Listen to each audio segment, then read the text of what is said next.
Hi viewers, good morning. இன்றைக்கி veg rice எப்படி செய்கிறதுன்னு காட்ட போகிறேன். சின்ன வெங்காயம் ஒரு 1/4 கிலோ அளவுக்கு பொடியாக நறுக்கிக்கோங்க.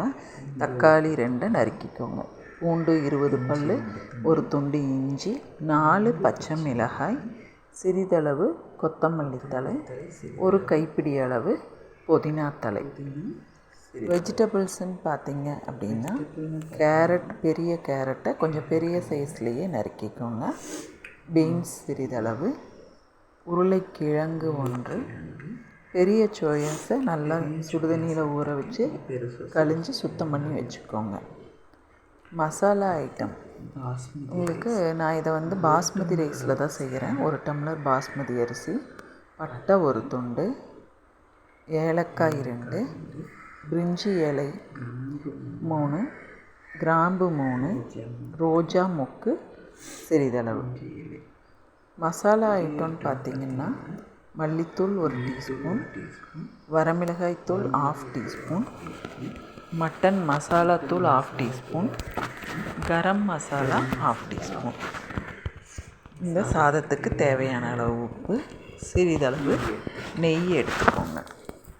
ஒரு குக்கரில் முதல்ல அந்த மிக்ஸி ஜாரில் நம்ம எடுத்து வச்சுருக்கிற பூண்டு, இஞ்சி, பச்சை மிளகாய், கொத்தமல்லி தழை, புதினா தழை இதெல்லாம் சேர்த்து நல்லா நைஸாக அரைச்சி எடுத்துக்கோங்க. பாஸ்மதி ரைஸ் எடுத்து வச்சுருக்கோம் இல்லையா, அதை கழுவி ஊற வச்சுக்கோங்க.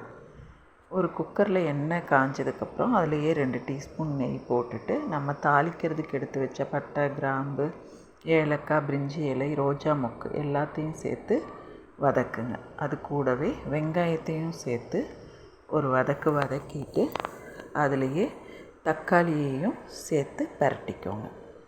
தக்காளி கொஞ்சமாக வதங்கினதுக்கப்புறம் நம்ம அரைச்சி வச்சுருக்கிற புதினா, கொத்தமல்லி தழை, இஞ்சி, பூண்டு அந்த பேஸ்ட்டையும் சேர்த்து நல்லா எண்ணெய் கக்கற வரைக்கும் வதக்கிக்கோங்க.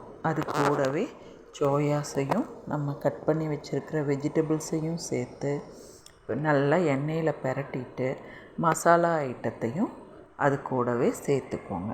சேர்த்து வதங்கியில் இந்த ஸ்டேஜ்லேயே நீங்கள் இந்த சாதத்துக்கு தேவையான அளவு உப்பை சேர்த்துக்கோங்க. உப்பை போட்டு பரட்டினதுக்கப்புறம் நம்ம எடுத்து வச்சுருக்கிற பாஸ்மதி ரைஸையும் சேர்த்து தண்ணி அளவாக சேர்த்துக்கோங்க.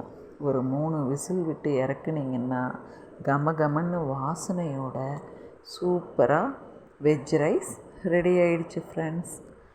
இந்த ரைஸ் குழந்தைகளுக்கு ரொம்ப பிடிக்கும். செஞ்சு பாருங்கள். என்னோடய வீடியோஸ் உங்களுக்கு பிடிச்சிருந்ததுன்னா சப்ஸ்கிரைப் பண்ணுங்கள், ஷேர் பண்ணுங்கள், லைக் பண்ணுங்கள். ஓகே, பாய்.